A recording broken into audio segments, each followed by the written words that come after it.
So I want to do some quick introductions, and I'm going to turn it over to the team to really dive down into the details and share some of the nuances and some of the exciting changes that we have for this year's process. It's much more broader, and we'll open up more broader than ones we have done in the past few years, as well as we have brand new targeted focus areas, which we'll be sharing with you in just a little while that really address some of the biggest needs we have within our community. So my name is Jesse Caraggio. I'm the Senior Vice President of Community Impact for the Community Foundation of Tampa Bay. I'd like to introduce Dr. Katie Schultz. Katie, if you want to say hi so you come up on the screen. Hi, everybody. Katie's our Senior Director of Community Investments. She's over a lot of our grant funding that goes out into the community. I'd like to introduce Jessica Seitz, Director of Nonprofit Relations. You want to say hi, Jessica? Good morning, everybody. Thank you for joining us today. And Jessica's really your first point of contact. Katie and Jessica do an excellent job of managing a very large process we have. And then I'd like to also introduce Deneve Boyle, our Senior Director of Philanthropy. You want to say hi, Deneve? Yep. Good morning, everyone. So excited to see so many of you on today. Deneve's a key member of our philanthropy team, so she's going to share some information on how nonprofits can connect in some of the services outside of the grant process that the Community Foundation offers, things like reserve funds and agency endowments and so forth. She'll get into some of those details a little later in the presentation. Without further ado, let's go ahead and kick off and dive down in some of the details. Katie? All right. Good morning, everyone. So glad you're all able to join us today.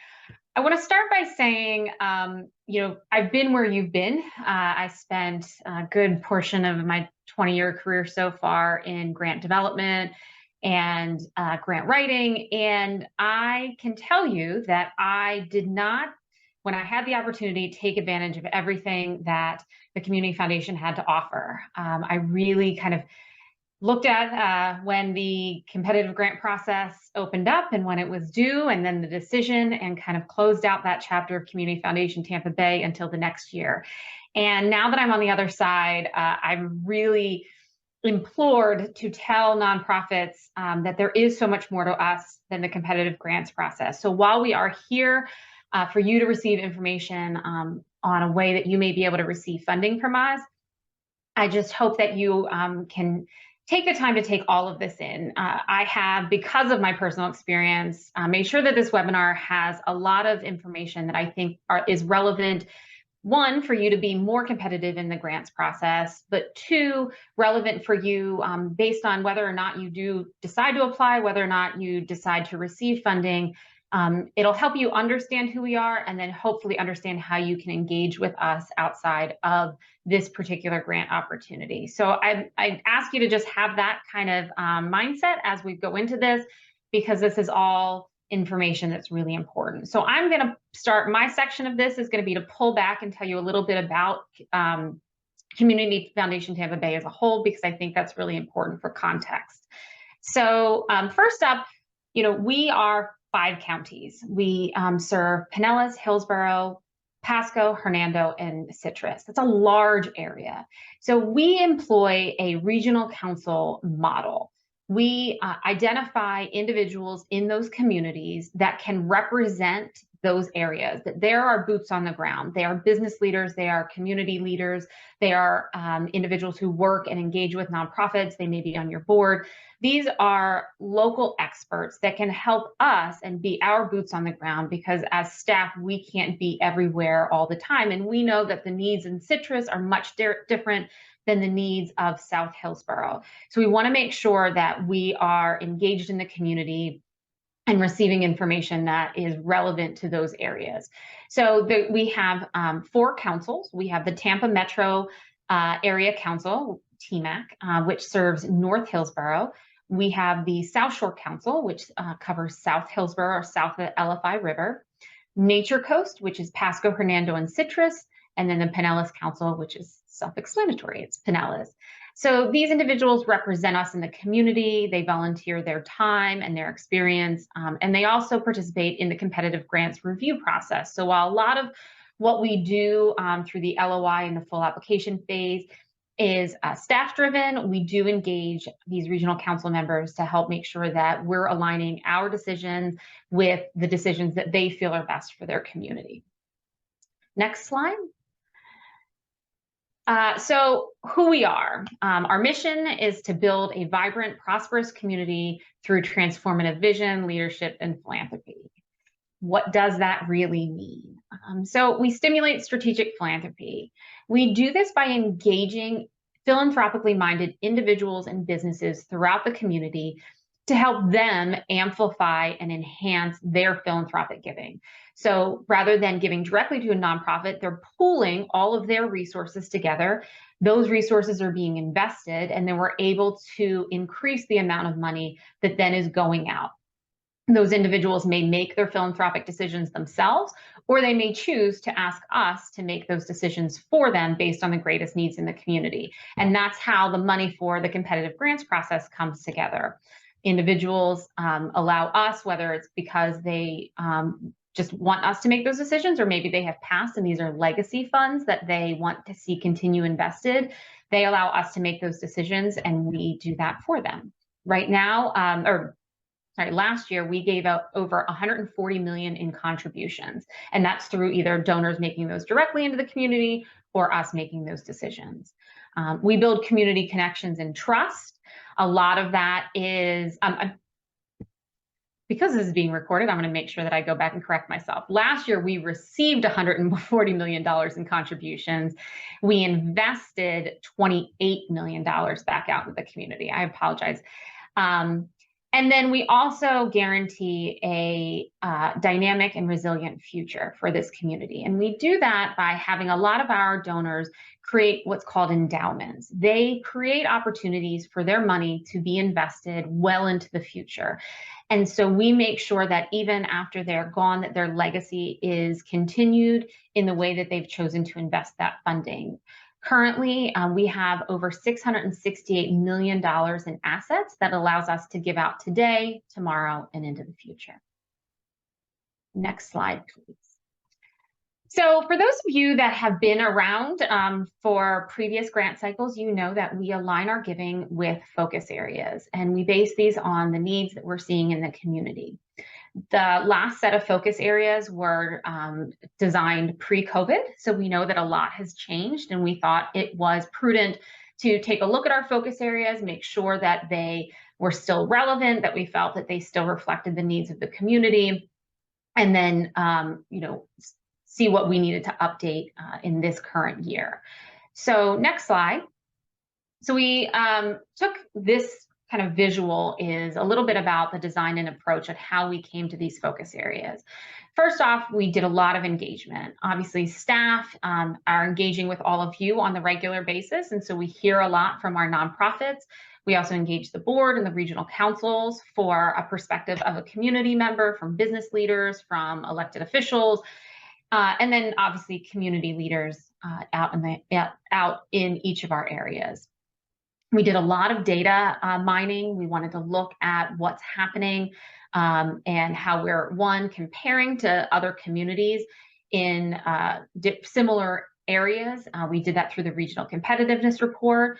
We looked at the ALICE report, which comes out from the United Way, to learn about the data for those that are considered asset limited, income constrained employed.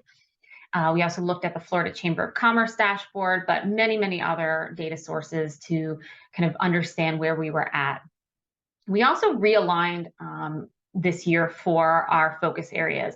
In previous years, we talked about our focus areas solely as it relates to competitive grants. This year, we're raising up our focus areas and we're looking at it from a larger vantage point, not just how we're investing competitive grants, but how we're investing all of our discretionary funding, as well as many of the initiatives that we take on as an organization. And then lastly, we wanted to have a strength-based approach. And you'll see as I go through the focus areas that we really tried to look at what we want to see in our community, what we vision for our area versus what we're lacking or what's missing.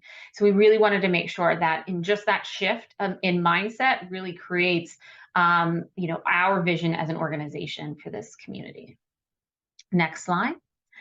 So these are it. Here are our 5 focus areas. We aligned them with the overall vision for our organization, but the 5 are economic opportunity, environmental resiliency and sustainability, physical health and mental well-being, quality childhood and youth education, and vibrant and engaged communities. I'm going to go through each of those briefly, and hopefully that'll give you a better sense of the types of programming and that we want to see in these areas. Next up. All right, so economic opportunity. You'll note that each one of these starts with a we believe statement, what we want to see in this area. So we believe all residents should have access to high quality adult education, training, and skill building that leads to employment and promotes personal and financial prosperity. On each of these slides, and I'm not going to go through each one of them, you'll see metrics from the regional competitiveness report that I mentioned earlier.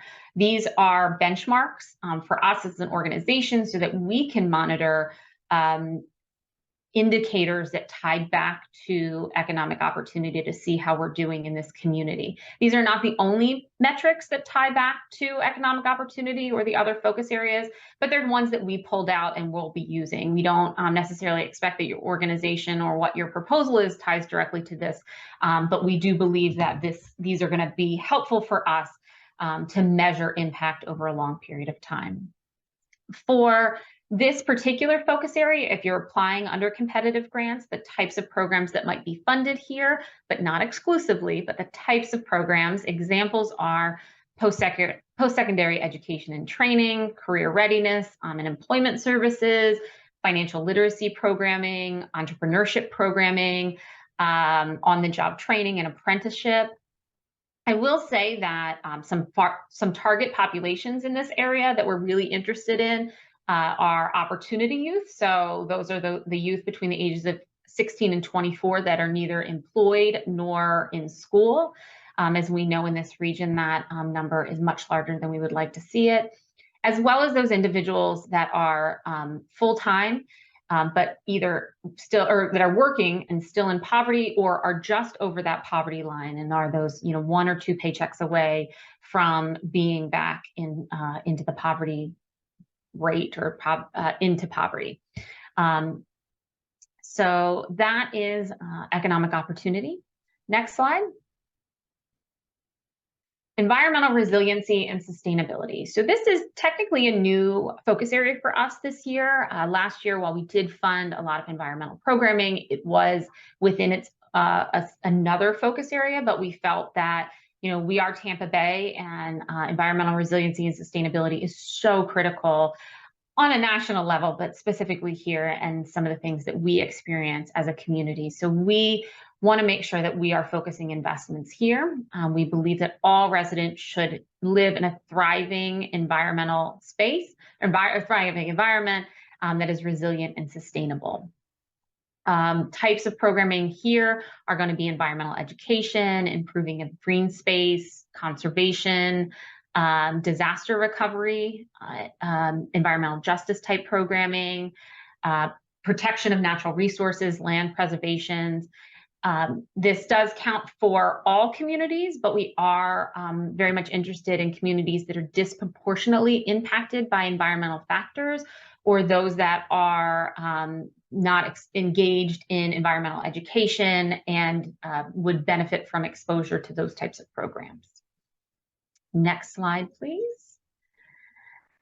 Physical health and mental well-being. So this focus area has changed a little bit. Last year, we focused on mental well-being. This year, we expanded that, understanding that there are a lot of factors that contribute to someone's mental well-being, and that does align with their physical health and safety.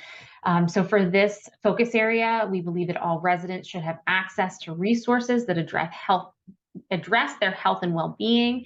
This includes basic needs, that's a new piece this year, such as food, shelter, safety, physical and mental health services. Types of programming here are going to be prevention and intervention programming, addressing the stigma of mental health challenges, promoting healthy minds and bodies, emergency and transitional housing, drug and alcohol counseling, trauma-informed care, feeding programs, This is something that I hope reflects what a lot of you have talked to us about, the need for more programming around basic needs, especially coming out of COVID, and knowing that a lot of the federal programming and federal resources are ending at this point. So we really wanted to open that up for those types of programs that would fit into the basic needs category. Next, quality child and youth education. That all children and youth should have access to high quality, affordable, and personalized learning opportunities from birth through high school. So economic opportunity, the one that I talked about earlier, that's really kind of out of school, post high school, adult education. This is going to be our birth through high school. So programming such as early literacy, kindergarten readiness, digital inclusion for youth, social and emotional learning, career exploration, child and youth development. I think the indicators here are really important here. We know that in this community, there is a real need to make sure that our 3- and 4-year-olds are ready to transition into kindergarten, and that there's a lot of initiatives that we need to enhance and expand in order to make sure that all young people are ready for kindergarten. And then also that 3rd grade reading level is something that I know as an organization we're really looking at, and we're really wanting to see improved, knowing how important it is for a young person to read on grade level by the 3rd grade. Next slide. And vibrant and engaged communities. So this is focused on vibrant spaces and inclusive programming, engaging residents in conversations, making sure that residents have access to spaces and programming that they can enjoy, they can engage in, that their communities are representative and accessible for everyone. Some of the things that would fall into this focus area is going to be arts programming for low-income communities, access to arts and culture for those with disabilities or limited access, the development of community art, facilitating of community collaboration and conversations. If you know any of our initiatives, you know we're really big on collective impact and the engagement of individuals from all spaces, but especially those that are being impacted in productive and effective conversations about their space and their community. This also may include things like community gardens, parks, arts and cultural projects, those types of programs. Next slide. So how do we make decisions? As Jesse mentioned, we have more money this year than we've had in the past, but we do have to prioritize. There's always more amazing programs and amazing opportunities and more needs than we will have money for. And so we do prioritize, whether it's through competitive grants or funding that we give out separately from that. We want to prioritize certain things. So we look at programs that serve vulnerable populations, including those that have been traditionally marginalized or lack access to the type of programming that an organization is providing. We prioritize authentic and intentional collaboration. And this could be collaboration that your nonprofit is having with a for-profit entity, a government agency, another nonprofit, a community group, any sort of collaboration that really focuses on the purposes of sharing of resources, increasing impact, and really being intentional and authentic about that, I think, are some of the key words. We prioritize programs that are based on best practices. And this could be research that has come out of a national study, a local study. It could be a best practice that you've discovered in your organization over years of tracking impact and understanding the results that you get by implementing what you do. So there's a lot of ways to determine a best practice, but we really want to implore nonprofits to talk to us about how they're determining the best practice and why it is a best practice. We prioritize sustained impact. So this is a little tricky, but specifically for the competitive grants process, these are traditionally one-year grants. And so we want to make sure that if we're funding something, that some aspect of what we're funding continues on beyond our funding. I think the one example of this is if an organization is asking us to fund a staff person, well, will that staff person be sustained after our funding goes away? How will we know that that impact will be sustained? But Another example, though, is if you're developing curriculum. Well, that curriculum can be sustained after the end of the grant program. So we do prioritize things that we know will have some sort of sustainable impact. And then we prioritize programs that are able to quantify the impact. How do we know that the intention of your program is being fulfilled? What are you tracking? What are you measuring so that we're able to identify the impact it's having on the target population? While all 5 of these priorities are not required, they are the areas that we look at as reviewers. And so I think it's really important that you all understand that these are things that help projects rise to the top when it comes to competitive grants or other opportunities that we may have in our organization. Next slide. So now I'm going to pass it off to Jessica because you guys are all here to hear about the competitive grants process, and she's going to get into the details. Take it away, Jessica. Okay. So first of all, why do we have a competitive grant process? It's not something that we have to do, but we've chosen to do it, and we invest a lot of time and resources into this process. So the first reason is to learn. Collecting your applications, your letters of intent, really allows us to be able to see the different nonprofits in our community and the needs that they're addressing and the type of work that they're doing to address those needs. So it's a really systematic, organized way for us to collect that information that's about the work being done in our community. 2 is that allows us to strategically invest our funds. You know, Katie kind of shared with you those priority populations that we like to fund, or the priorities in our funding. So that's something that we take a look at here to do our strategic investing of our discretionary funds. And while we're doing that, we're fulfilling donor intent. So we have about 100 different funds that we use to fund the competitive grant process. And each of those funds might have some type of restriction as to the different cause that we can use them for, such as it has to be spent on youth. They might have a geographic restriction, such as Pinellas County, or it might have both. The funds have to be spent on youth in Pinellas County. Or our favorite is our bucket of unrestricted funds that we can spend on anything, but unfortunately that is the smallest bucket of funds that we have. So when we're looking at your applications toward the end of the process, what we're doing is we're really trying to align the type of work that you're doing and the area that you're doing it in with those funds that we have, and fulfilling donor intent, which is one of our highest priorities here at the foundation. Okay, so what's new this year? So there are some exciting new things this year. The focus areas that Katie shared with you. If you've participated in the past, you know that we didn't necessarily include physical health or basic needs for the past few years. So it's exciting to have that back as one of the things that we're willing to fund through the competitive grant process. Katie and I made a concerted effort to shorten the letter of intent form this year for you so that you're spending less time in the first phase of the process. We know that you put a lot of effort into filling out that form, so we just want to make it a little bit easier for you. I think there's about 3 narrative questions on the letter of intent, so hopefully it won't take you as long. Eligibility changes this year. I'll share the details of those with you in a couple of minutes. And then those priority areas that Katie discussed with vulnerable populations, collaboration, best practices, sustained impact, and quantifiable impact. Also, if you've participated in the past, you might be familiar with the universal strategy screens that we used to have. These are somewhat similar to that.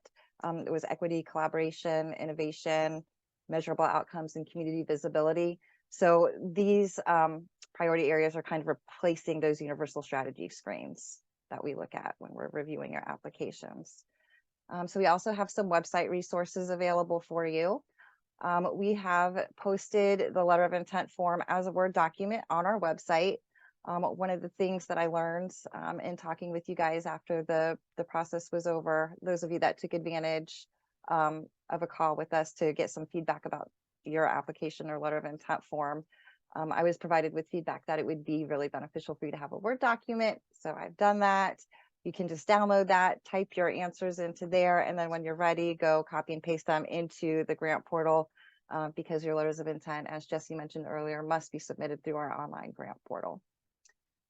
We have a new webpage for data resources. So on that page, we have links to all of the data resources that Katie included, that she discussed, that we used while we were determining our new focus areas, the regional competitiveness report, the Florida Chamber dashboard. Let's see. Actually, I have a slide with all of those on it that we'll go over in a minute. So we have that available for you, so you can use the resources on that we've identified as legitimate. There will be a webinar recording posted to the website next week. Whichever of the two recordings turns out better is going to be the one that's up on our website next week. We have a frequently asked question page, and then on our website we also have previously funded programs. So it might be beneficial for you to go take a look at that and see what types of work that we have, projects that we funded in our past competitive grant cycles and the amounts that we funded, keeping in mind that the focus areas were different in the past. Okay, so eligibility requirements this year. You must be tax exempt under Section 501c3 of the Internal Revenue Code. In the past, we have allowed organizations that don't necessarily have their own 501c3 status to apply under another organization's EIN, but that has resulted in some issues. So we prefer that you are able to apply under your own tax exempt EIN to apply for this grant opportunity. We do want you to be up to date with your Internal Revenue Service 990 tax form filings and have filed for at least one fiscal year. There are some exceptions to that we'll talk about. You must be serving Hillsborough, Pinellas, Pasco, Hernando, or Citrus County. You don't have to be located primarily in one of those counties, but you must at least be serving one or more of them. And then you must be in compliance with all requirements of previous funds awarded through Community Foundation Tampa Bay, including reporting requirements. So if you've received any grants from us within the past couple of years and there were reporting requirements, make sure that you have submitted those reports, because we will be looking at that when we review your letters of intent. All right, so here is our timeline. Letters of intent webinars today and this past Monday, so the 18th and the 22nd. The letter of intent form opens on Monday. In fact, if you're really eager and you're up late Sunday night at 12 a.m., you're welcome to log into the grant portal and you'll have access at that time. The deadline to submit your letter of intent is October 25th. Again, that'll be at 11:59 p.m. that night. You will receive notification of the outcome of whether you've been selected to move to the next phase of the process and submit a full application. You'll receive that notification via email on December 1st. And then we're going to have an application webinar for those that were selected to move to the next phase to discuss some changes to the application and some helpful information to get you through that part of the process. And then the deadline for the application will be January 5th, 2024. We know it kind of overlaps with the holidays. We tried to include a few extra days in there for you, but keeping in mind that Christmas and New Year's Eve are kind of towards those last couple weeks before the deadline, you might want to start submitting early if you do make it to that part of the phase. After the deadline, staff and council review the applications and rank them and discuss which ones that we would like to share with the council for their input. At this time, we also have a sneak peek event with our donors where we share proposals with them and see if they would like to help fund some of the requests alongside us. Ultimately, we share this, well, at that time, then we're aligning your work with those 100 different funds that we found, and then we make recommendations to the board and receive their approval to award your grants. We do require a grant acceptance agreement, so as soon as you submit that, if you're selected, we'll send your payment, but you'll receive notifications of the outcome of that part of the process on April 5th, 2024, and probably that will be close to the end of the day. Usually we send those notifications December and April will be closer to the end of the day. So if you email me in the morning and say, hey, I haven't gotten my response yet, you'll be waiting till the end of the day. Jessica, can I jump in here and note something that's not on here, but I think is really important for all of you to know, that when you do receive your notification, whether it's the LOI notification or the full application, if you receive a notification that you're not moving on to the next phase in the process, you'll note in that letter, it will give you the opportunity to contact us and schedule a 30-minute call to receive feedback. And I really do implore you to take advantage of this. By nature of numbers, there will be a lot of no's. There always is. And that's just, as a former grant writer, I am experienced in that space. But what is extremely valuable is taking the opportunity for a 30-minute call to receive specific feedback on your grant application. And that feedback may be, it was a great application, keep doing what you're doing, we would have loved to fund it, but it didn't quite fit, or we weren't able to. Or it may be very specific that's going to help you be a stronger applicant next time, but it's also a time for you to tell us a little bit more about what you're doing and who you are. So please take advantage of that, and don't take a no as a no, it was an awful application, or no, we didn't like what you're doing. It might just be a no, not right now. No, we couldn't, but we have some great feedback for you. So that will happen if you don't move on to the full application phase, you'll be given that opportunity. And then if you do submit a full application but aren't ultimately funded, you will also receive that opportunity. And I do want to mention that we have had applicants in the past take advantage of those phone calls, receive advice from us, take that advice to heart and make changes the following year and receive funding, not only from us, but from other funders as well. It was able to help her. So I do implore you to take advantage of those phone calls if you are not selected at any point in the process to move forward. Okay, so as mentioned before, all letters of intent must be submitted through the online grant portal, as well as applications once we get to that point. So accessing the grant portal. There is a link right on our webpage on the blue bar at the top. It says Grants Portal. You can click on that and it will take you to the login page. If you happen to be on our grants webpage and you scroll down, you'll see this pink section here with applying. There's your previous grants. Make sure to click that. But if you click learn more on the apply tile, it'll bring a pop-up with a link to take you to the login page. This is what the login page looks like right here on the bottom right. If your organization already has an account in the system, but you don't have access to it, you will have to reach out to me so I can give you access to your account and provide you with login credentials. If your organization does not have an account, you can just click that create new account button. If you're not sure and you click create new account and you enter in your tax ID, the system will let you know if there's already an account in the system for you and to reach out to me for assistance. This link is also here on the bottom. We will be sharing this PowerPoint, these slides, so you'll have these links here and access to all of that information. All right, so frequently asked questions. Everybody wants to know, what is the average award amount? This past year, it was around $22,400. And typically in the last almost 5 years that I've been here, it's usually in between 20 and 25,000, but closer to that 22,000 range. The range of awards last year was anywhere from a $6,000 grant up to a $50,000 grant. But during my time here, I've seen them range anywhere from $3,500 up to $60,000. So $60,000 is the highest competitive grant that I've seen while I've been here. It's good to know what Community Foundation Tampa Bay does not fund, and you will see a list of those items on our frequently asked questions page.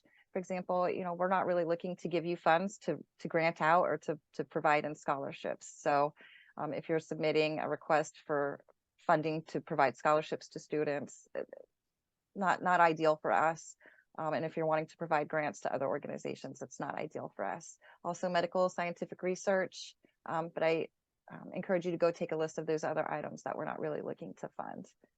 A 501c3 status. So we do make exceptions here. If you're an educational or religious institution, you are able to apply. And if you're exempt from having to file a 990 form, that's fine. Then, we say that you have to be up to date with your 990 filing requirements. If you're exempt, then you're in compliance with the IRS. So that's not a big deal. We're not requiring independent audits or reviews. So that's a non-issue there. One other question that came up during the last webinar that I wanted to make clear is we understand that there's 5 focus areas, and for many of you, you fit into more than one focus area. We are not so hard and fast with this that we don't understand that. Please just go with kind of your gut on what you think is the closest fit for your program. In the few cases where we might think that it fits better, we would give you a call and ask if you were comfortable with us moving you from one focus area to the other, but in general, we understand that you're going to fit into multiple ones. So please just do your best with that. Also, you can submit more than one application. I will tell you, and you can look at what I would encourage you to look back at what Jessica recommended, those that we funded in the past. That typically organizations don't get funded for multiple, but that isn't out of the question. So you are able to apply for more than one, or able to submit more than one application. We just ask that if you do submit more than one application, that it is only one application in a focus area. Oh, yes, thank you. Okay, so we have some tips for you. I'm going to try to go through these kind of quickly so that we have enough time at the end for Q&A, and Denise has time for her slides. So don't assume that the reviewers know your organization.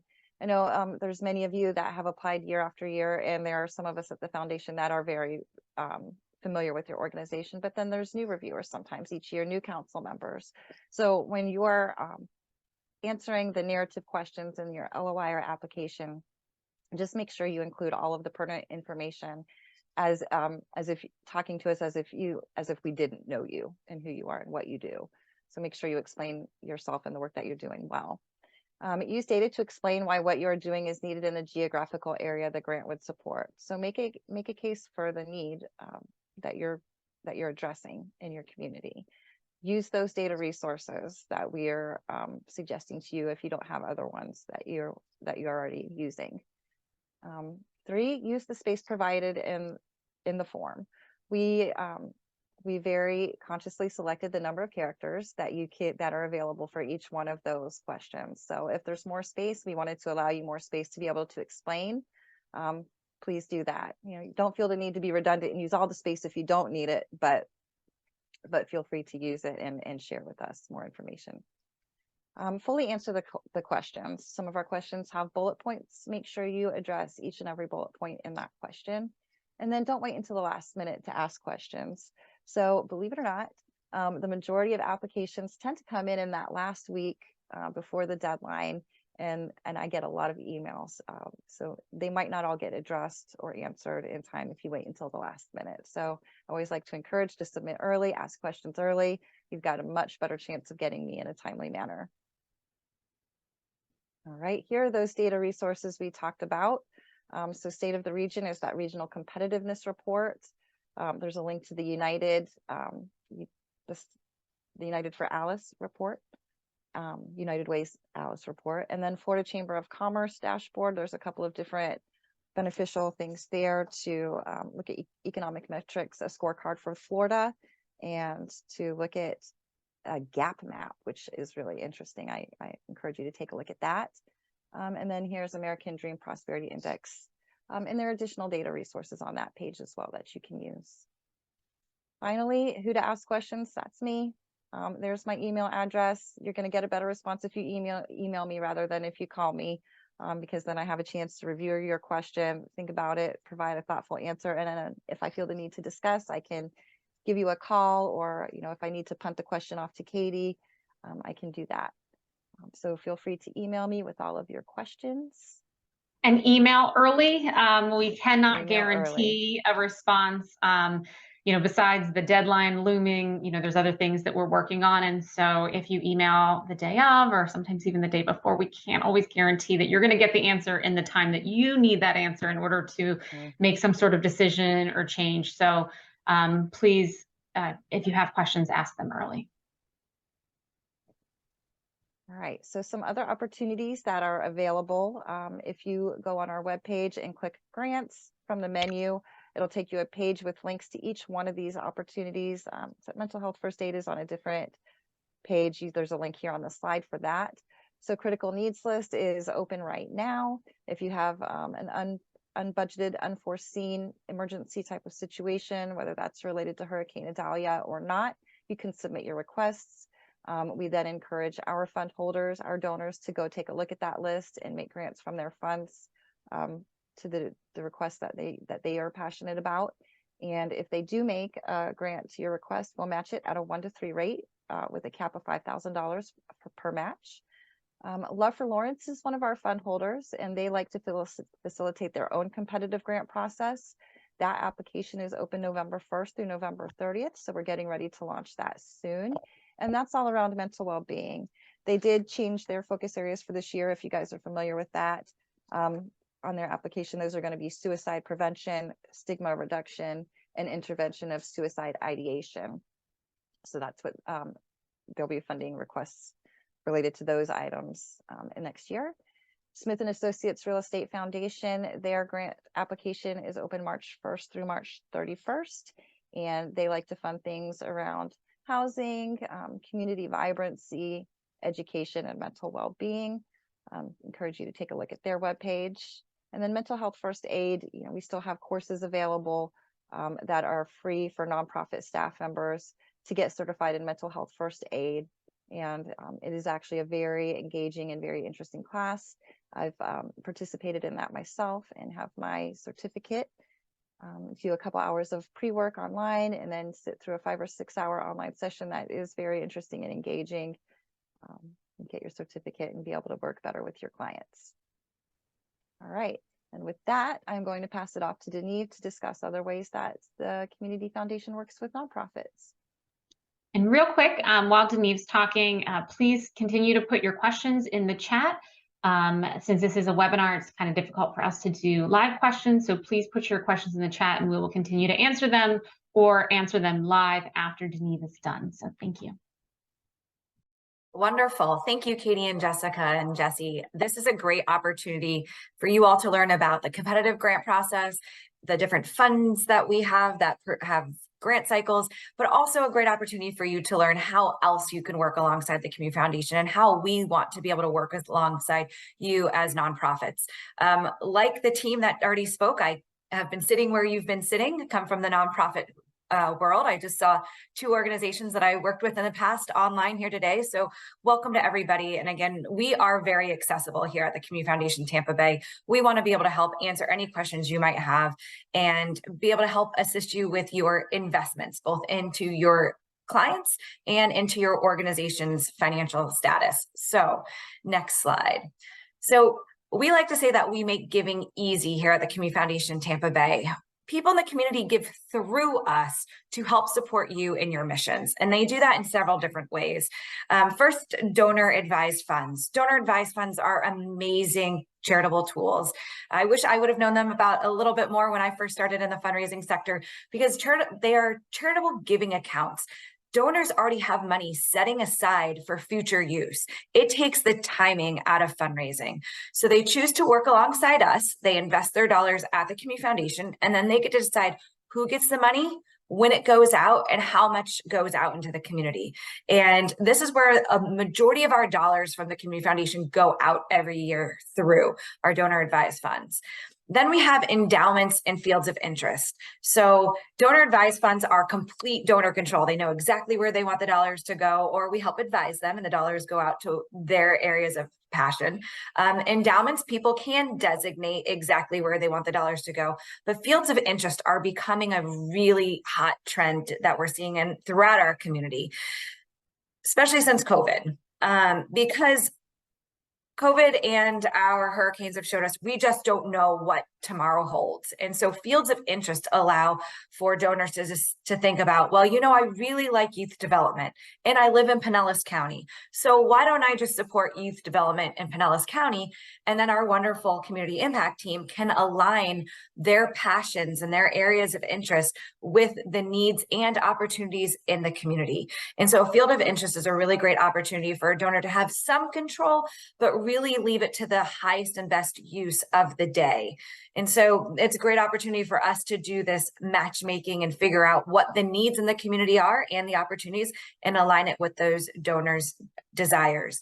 And then finally, here are legacy funds. So while we do have people who create endowments today that will help our community forever, and these fields of interest funds, legacy funds are the more permanent funds at the community foundation. We have hundreds and hundreds of folks who have left dollars to our community and beyond, but a majority of the dollars are staying right here in our Tampa Bay region to help support our nonprofits in perpetuity. And so we help them, again, to align the multiple different organizations or multiple different causes that they want to help in the future. And then we uphold their intentions. That is our highest and best use in the community, is to uphold donors' intent. So these are the ways that we work alongside our donors to make giving easy. And then this is how we bring you as nonprofits into the fold, through matchmaking and visibility. We have amazing volunteers and community members who want to learn more and share more about the needs and opportunities in our community. And we help to facilitate these connections. We help bring your needs and opportunities through these competitive grants directly to our fund holders and directly to the community. Again, we share these needs in multiple ways. Jessica and Katie talked about our critical needs list. This is up and running throughout the year, especially in times of crisis in our community. And so we highly suggest, if you have an unforeseen, unbudgeted need come up, put it out there on the community needs list so we can share it with the community. And then we do a great event around this competitive grant process called our sneak peek. And we are sharing these applications with our fund holders, people who have donor advised funds, people who have legacy plans with us, to try to help to inspire them to give now, that you guys are showing these needs and opportunities today, and we want to help them get funded. As Jesse said, we have one of the highest amounts being given out during our competitive grant cycle, just under $1.5 million. But we want to bring our fund holders alongside us to help give to these applications that are coming through. And so we share your words directly with them. And we do it throughout the year as well. So that's how we bring our fund holders and our donors alongside. But then we also help you as a nonprofit with your investments. So we help investments going out into the community from the donors, and then we want to help you with your nonprofit charitable investments. So we do this in a multiple ways. We do it through nonprofit endowments. You can see that we work with 232 nonprofits or in the community with over $43 million that they've invested with the community foundation. This is a great way for you to have permanent revenue coming back to your organization for your long-term sustainability. Every year, distribution will come back to your organization to help with the needs of today. This is whether your board is deciding now or has decided in the past to help with sustainable revenue coming back to your organization. Great tools.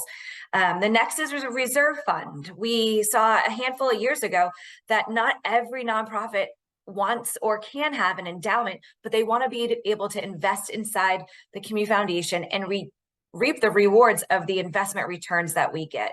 So we are sustaining around a 7.5% return on our long-term portfolio, and those dollars help you grow your investments within the community foundation. So again, 66 totaling $14 million.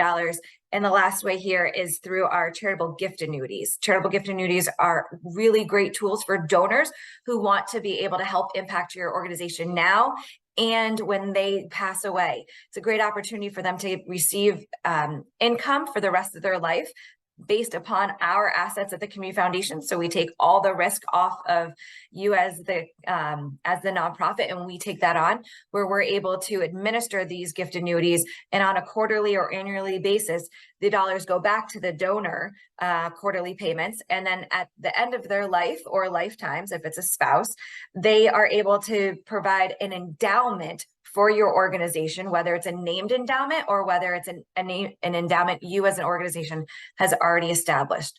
So these three ways are great ways to bring dollars in for your organization to help with your sustainability.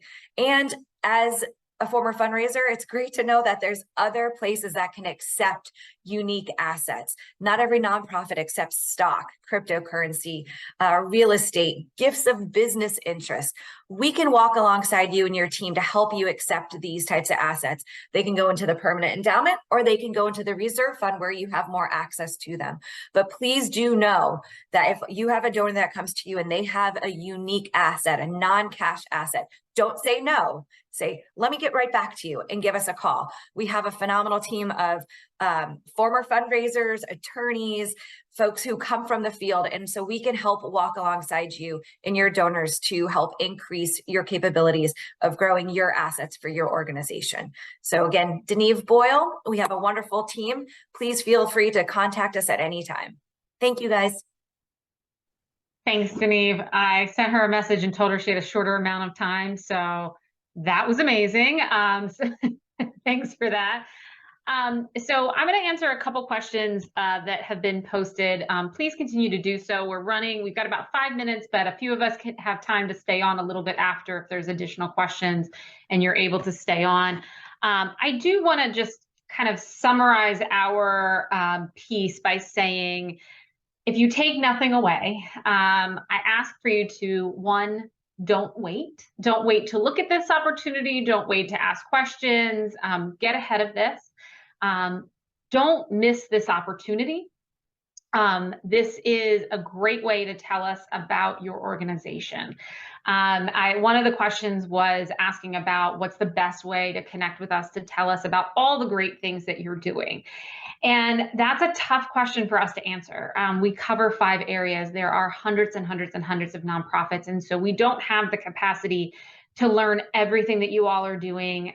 This is one of the best initial ways to get in and tell us, even if it's just you're telling us about one program. There are sections, you're telling us your mission, you're telling us the overall intent of what you're doing through the LOI and full application process. And we do engage Deneve's team and the council members. So there are a lot of people that are going to learn about who you are and what you do. And this is a great systematic way for us to receive that information. So that for the individual that asked the best way, this really is the best way to tell us about your organization. And then the last one is don't be discouraged. Don't be discouraged by a no if you're not moved on from one phase to the next. There are many of our current funded organizations that were told no or received a no the first time, took advantage of the 30-minute phone call and came back and received funding the next year, or received funding outside of the competitive grants process because we were able to connect them with a donor or another opportunity. There's so much beyond the competitive grants process, but it takes us kind of engaging and learning more about you in order for us to do that. So please, consider that in the whole part of this process. There's another question about, does the foundation partial fund? So that's an interesting question, but yes, there have been times where, let's say you ask for $40,000 and based on how much funding we have remaining or the decisions that we're making, we are able to offer $20,000. We would come back and make that a conversation before we just partially fund something, because we want to make sure that the $20,000 would still allow you to do what you need to do. If you've asked us for $40,000 to purchase a large piece of equipment, $20,000 is not going to get you that piece of equipment in order to execute the program. So we have to kind of make sure that partial funding would still work for the intent of what you're asking for and what you're looking to execute. So we are a conversational type funder, and hopefully we've come across as approachable today. So we do often have those conversations. I have something I can mention that I forgot to mention when we were on the eligibility requirements slide, which is actually something I'm really excited about. Some of you were not eligible last year potentially because we had imposed a couple of different requirements, one being that you had to have revenue of at least 50,000. That requirement has gone away because we found out that many organizations receive, large in-kind donations and are very successful in that way. And then the other requirement that went away was that you had to have at least one paid staff member, whether they were part-time or full-time. We have also learned that there are several nonprofits out there that are completely volunteer-based and also very successful. So if that was excluding you from the process last year, please know those requirements went away and you're welcome to apply this year. One thing that I'll share as a tip that we did see last year, and I don't know if we re-emphasized it. So as Jesse mentioned, we have around 1.45 million total for all 5 focus areas. We are equitable, but it does not get distributed equally amongst those 5 focus areas.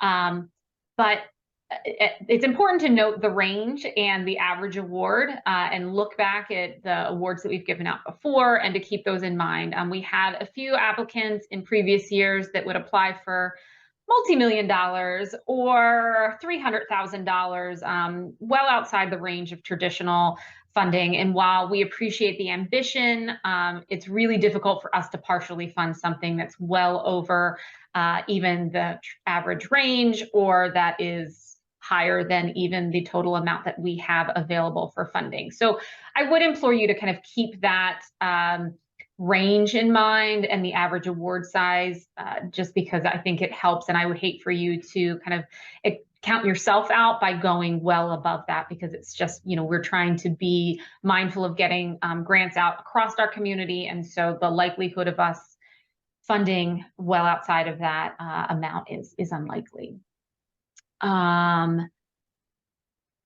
This is a good question. Do all applications compete with each other, or is the competition within focus areas? So that's a little bit of both. We want to fund, we will fund within each focus area. So we do look to invest funding in each space. So you do technically compete within your focus area, but we do our best to fund all of the strong proposals that we find across the board. So it's a little bit of both, but I would say yes, you do compete primarily within the focus area. There was a question in the chat. What is the range of funding for critical needs? I can tell you the maximum request, the maximum amount that you can request through that process is $250,000. And again, those critical needs, they're not guaranteed funding. But if a donor does select your grant, your proposal to help support, they can choose to partially fund or fully fund it for critical needs. We have another question. If an applicant decides to submit multiple applications in different focus areas, do we have the ability to identify which is higher priority for our organization? You do not. So you are, in submitting, whether more than one in the same focus area or in multiple focus areas, you are reviewed in the same way that you would be reviewed. The competition is the competition, and so you aren't able to identify which you would prefer, whether, like I said, they're in the same focus area or in different focus areas. We're going to review them all separately. What you could do in your application for the one that is your highest priority is just kind of indicate somewhere in the narrative question, this is our highest, this is the, one of our organization's highest priorities. Then. Any other questions? All right, we're just a few minutes over, but thank you all. And we will, we said this has been recorded. We will be posting this online. I see a couple other questions coming through. A few of us can stay on board, but I'm going to stop the recording now. And thank you all so much and have a great weekend.